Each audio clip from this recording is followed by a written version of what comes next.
안녕하십니까. 신지식인 정인태입니다. 저는 국립한국복지대학교 특임교수를 역임했습니다. 베트남 사기 결혼 이렇게 당했다.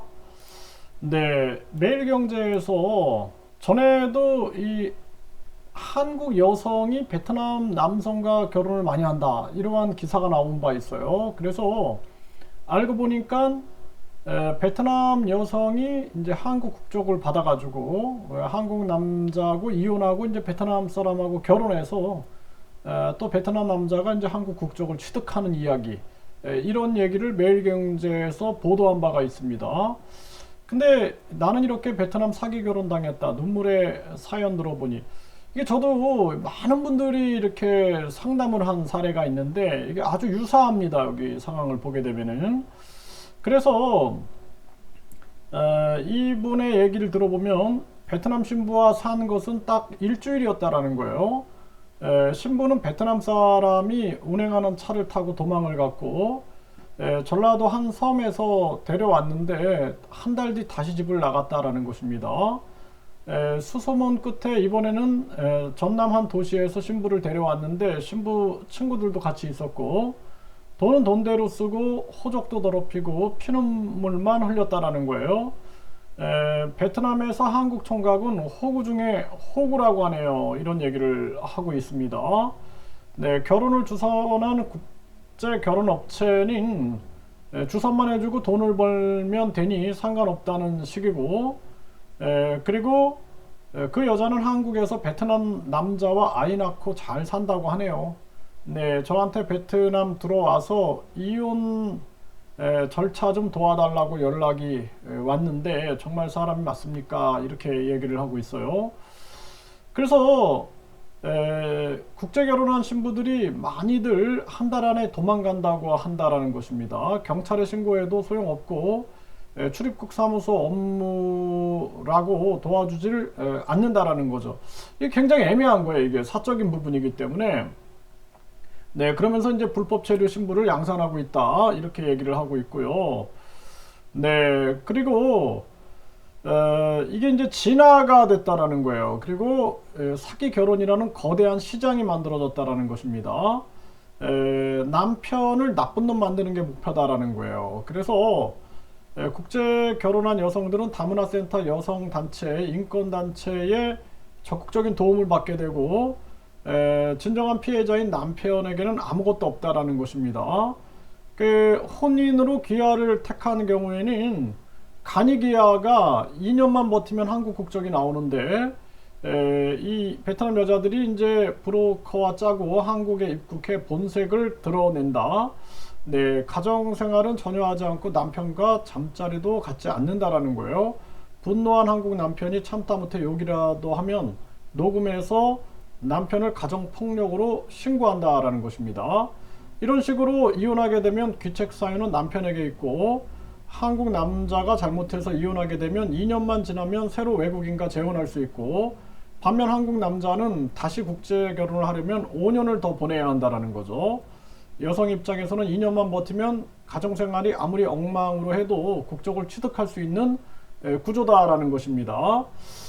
그래서 사실상 좋은 사람도 있어요. 좋은 사람. 네, 제가 이렇게 보면은 훌륭한 사람도 있어요. 뭐 한국 사람들도 결혼해가지고 이혼하는 사람들이 많이 있는데, 베트남 사람이 이제 결혼해서 아주 부모님한테도 잘하고 또 남편한테도 잘하고 자녀들도 잘 키우고 이렇게 훌륭한 사람도 있다라는 것을 분명하게 얘기하고, 근데 이제 목표를 기획적으로 오는 사람들이 있는 거예요. 기획적으로.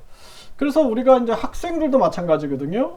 제가 이제 SBS 방송에서 한 15분 정도 이 거의 다큐 형태로 이렇게 방송을 내보낸 적도 있었고, 또 8시 뉴스에 한 7번, 8번 정도 방송에 내보낸 적이 있었는데, 그때 보면은 이제 뭐냐면은 아주 기획적으로 가짜 서류를 만들어 가지고 한국에 여행을 오겠다, 또는 뭐 일하러 오겠다, 또는 뭐 유학을 오겠다 해가지고 가짜 서류를 만들어 가지고 한국에 오면은 한국에 이미 이렇게 형성되어 있는 이 직업 소개망, 이 속에서 결국에는 이탈을 해가지고 돈을 벌러 가는 거예요. 이게 기획적으로 다 돼 있는 거예요. 그래서 심지어는 이 돈을 다 계산을 하는 겁니다. 예를 들어서 이제 취업하는데 한 500만 원, 그리고 이제 거기서 기숙하고 취업하고 이런 거를 다 짜놓고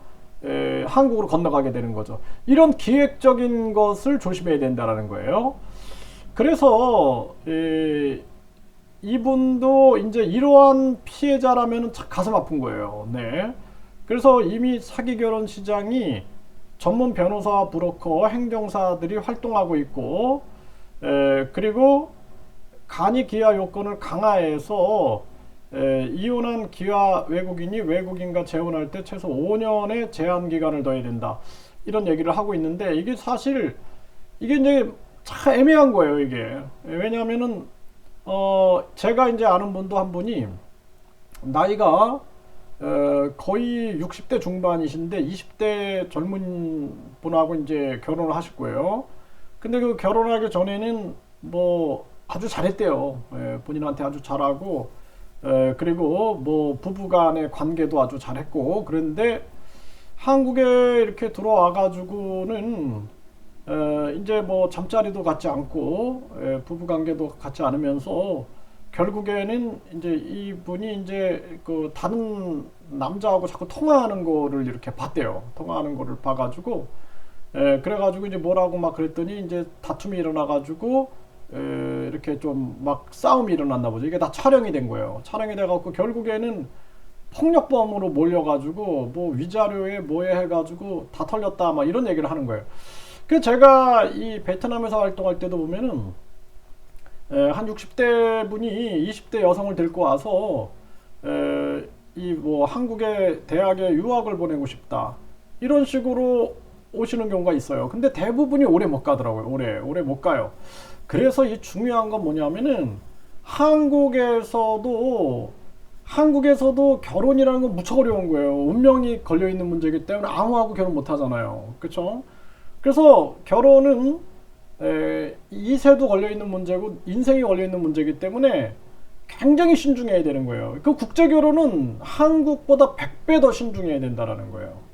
그래서 제가 요즘에 이제 한 분은 상담하는 분은 나이가 이제 60이신데 베트남에서 결혼해갖고 거기서 사업하고 싶다고 이렇게 얘기를 해요. 그래서 제가 일단은 베트남에 가서 1년 노세요. 그냥 그랬어요. 1년 노시고 여행 다니고 베트남어 공부하고 그러면서 좋은 사람 만나면은 그때 이제 그 사람하고 인연을 맺어가지고 뭐 결혼할 수도 있고 그렇지 않겠냐. 그게 중요한 거지. 쉽게 보면 안 된다. 그래서 제가 그 베트남에서도 이렇게 보면은 한 미국인을 만났는데 이 미국인이 나이가 좀 있어요. 근데 이게 베트남이 너무 좋았대요, 자기는. 근데 자기가 이 빵을 길거리에서 이렇게 많이 팔아요, 베트남은. 빵을 사려고 하는데 사람들이 미국인이다 보니까 가격을 다 속이더래요.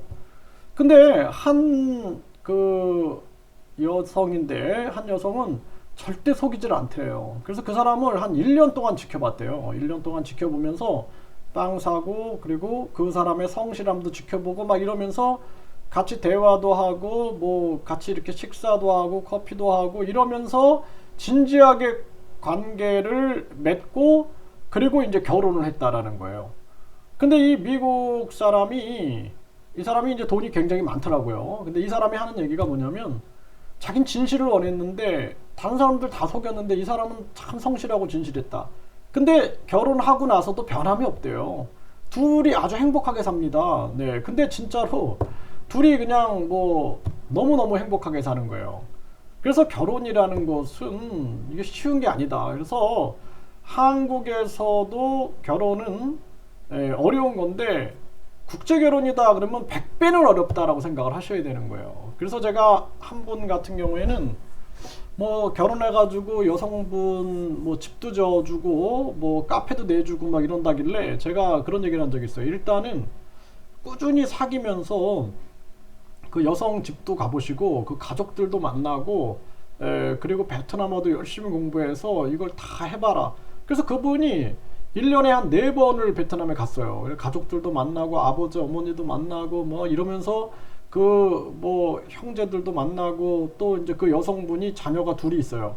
그러니까 이분도 이제 한국에서 이혼했고 저분도 이제 그 여성분도 이혼을 한 상황인데, 그러면서 진지하게 교류를 하는 거예요. 진지하게. 그것을 한 5년 정도 하는 거예요. 5년 정도 하고 나서 이제 뭐 결혼하려고 이제 마음을 먹었다 이런 얘기를 하더라고요. 그래서 그 굉장히 그 쉬운 문제가 아니다. 예, 그래서 쉽게 생각하면 안 돼요. 그냥 가서 내가 데려와서 결혼한 이런 생각을 하면 안 됩니다. 이거 아니면은 이게 사적인 문제이기 때문에 이게 뭐 재혼할 때 5년 이상 기간을 둔다. 이것도 막 인권단체나 이런 데서 막 들어오고 또 왜 또 욕했냐 때렸냐 이러면은 할 말이 없어지는 거예요. 그래서 중요한 부분들은 신뢰가 형성될 때까지 교류하고 언어 의사소통이 완전히 돼가지고 서로 이해와 사랑이 기반이 안 되면 안 된다라는 겁니다. 이거는.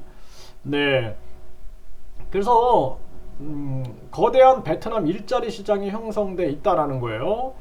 그래서 베트남 여성이 가출해서 일할 수 있는 방법이 너무 많고 호프집 서빙이라든지 또는 일자리가 넘친다라는 거죠, 한국에. 그래서 결국에는 이렇게 한국에 와가지고 돈을 벌고 나중에는 국적 비자를 취득해가지고 국적을 취득해서 또 베트남에 있는 애인하고 할 수도 있다라는 거예요. 다시 올 수도 있다라는 거예요. 근데 이게 저는 이해가 잘 안 돼요. 우리나라도 어려울 때 미국인들과 많이 결혼한 적이 있는데, 그랬다고 해서 미국인하고 이제 이혼하고 그리고 한국에 있는 애인을 데려와서 다시 국적을 받고 이런 일은 제가 들어본 적이 없는 것 같아요. 뭐 제가 몰라서 그러는 건지 모르겠지만, 그런데 베트남은 그게 가능하더라고요. 그래서 계획적인 사람들, 아주 훌륭한 분들도 많아요. 아주 좋은 사람들. 근데 계획적인 사람들은 그럴 수 있다라는 거예요. 그래서 왜냐하면 제가 베트남에서 이제 한 19년 정도 학생들을 가르쳐보고 오가면서 이렇게 활동을 해보니까 진짜 그런 일들이 있더라고요. 네, 그래서 제가 가르쳤던 학생도 베트남에 분명히 애인하고 같이 뭐 여행도 가고 자기 애인이라고 소개도 했는데 나중에 보니까 한국 남편하고 결혼 수속을 밟고 있더라고요. 근데 베트남을 떠날 때까지도 애인이 이렇게 옆에 붙어 있더라고요. 그래서 그런 거 보면서 아, 저게 가능한가? 네, 근데 그게 한두 건이 아니었어요. 제가 목격한. 그래서 그런 경우는 굉장히 계획적일 수 있다라는 거예요. 그리고 이 결혼은 쉬운 게 아니다.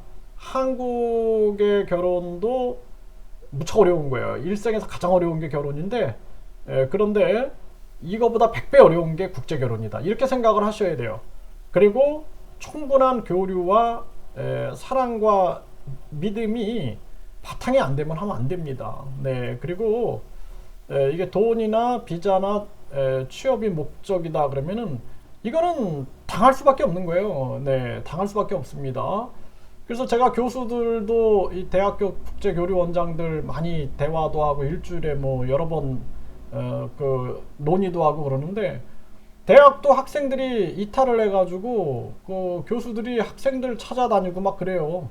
그런데 이게 똑같은 거예요. 이게 사실 계획적이라면은 이 여성을 찾아 헤매는 남편하고 대학에서 교수들이 학생 찾아서 헤매는 그 모습이나 똑같은 모습이고, 또 기업들이 이 베트남 사람들이 와가지고 이탈해가지고 그 근로자 찾으러 다니는, 이게 좀 찾으러 다니는 게 덜하죠. 그거는 이거는 이제 부부는 굉장한 아픔이 있는 거죠. 그래서 제가 전에 상담한 분도 보면은 2번 국제 결혼에 2번 다 도망을 갔다 이런 얘기를 하시는 거예요. 아, 이게 그분 보면 참 안타깝더라고요. 그래서 내가 참 이렇게까지 결혼을 해야 하나라는 생각까지 들더라고요. 네, 그래서 이거는 큰 이용, 악용의 대상이 될 수 있다. 그래서 분명히 말씀드리지만 훌륭한 분도 많다.